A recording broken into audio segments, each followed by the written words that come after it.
બે લોકોની હત્યા થાય છે પોલીસ કસ્ટડીની અંદર અને હત્યા કરે છે પોલીસ. અને આવું હું નથી કહેતો પણ કોર્ટે કીધું છે. અને આ કેસનો ચુકાદો આપતા કોર્ટે 9 પોલીસ કર્મીઓને ફાંસીની સજા ફટકારી છે. ન્યૂઝ તમે બધાએ જોયા જ હશે, પણ આ કેસ શું હતો એને જો આપણે ટૂંકમાં સમજીએ તો 2020ની અંદર જ્યારે કોરોનાનો સમય હાલતો હતો, આખા દેશની અંદર લોકડાઉન હતું, એ સમયે તામિલનાડુના સાંથલકુલમની અંદર પિતા જયરાજ અને પુત્ર જે બેનિક્સને પોલીસ અટકાયતમાં લેશે. એવા આરોપસર કે એમને લોકડાઉનના નિયમોનો ભંગ કર્યો છે અને એમની મોબાઈલની દુકાન હતી એમને સમયસીમા કરતાં વધારે ખુલ્લી રાખી છે. આવા આરોપસર એમની અટકાયત કરવામાં આવે છે અને કસ્ટડીમાં લઈ અને પોલીસ એમને ઢોરમાર મારે છે. ગંભીર ઇજાઓ આવે છે, હોસ્પિટલમાં દાખલ કરવા પડે છે અને સારવાર દરમિયાન તેમનું મૃત્યુ થાય છે. ન્યૂઝ જ્યારે બહાર આવે છે ત્યારે પબ્લિકમાં રોષ ફાટી નીકળે છે, પ્રોટેસ્ટ થાય છે.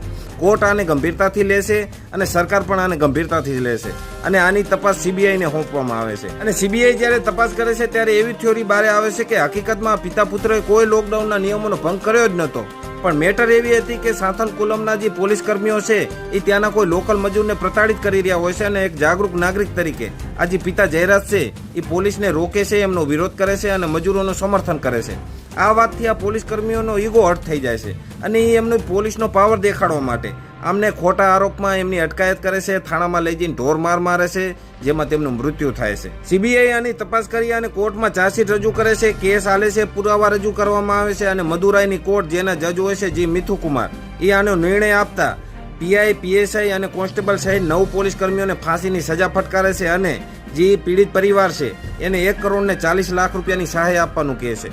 અને કોર્ટ એવો આદેશ કરે છે કે આ જે સહાય આપવાની રકમ છે એ આ દોષી પોલીસ કર્મીઓ કનેથી જ વસૂલ કરવામાં આવે અને જો એ રકમ ના આપી શકે તો એમની મિલકત જપ્ત કરી અને એની નીલામી કરી એમાંથી વસૂલ કરી અને આ પીડિત પરિવારને 1 કરોડ ને 40 લાખ રૂપિયાની સહાય આપવામાં આવે. કોર્ટનો આ નિર્ણય ખરેખર સરાહનીય છે અને આમ જનતાની અંદર આપણી ન્યાય વ્યવસ્થા માટે વિશ્વાસ ઊભો થાય એવો છે. અને આ જજમેન્ટથી એક વાત સાબિત થાય છે કે કાયદાથી મોટું કોઈ નથી. કાયદાના રક્ષકો જો એના ભક્ષકો બની જાય તો એમને પણ કડકમાં કડક સજા થઈ શકે છે.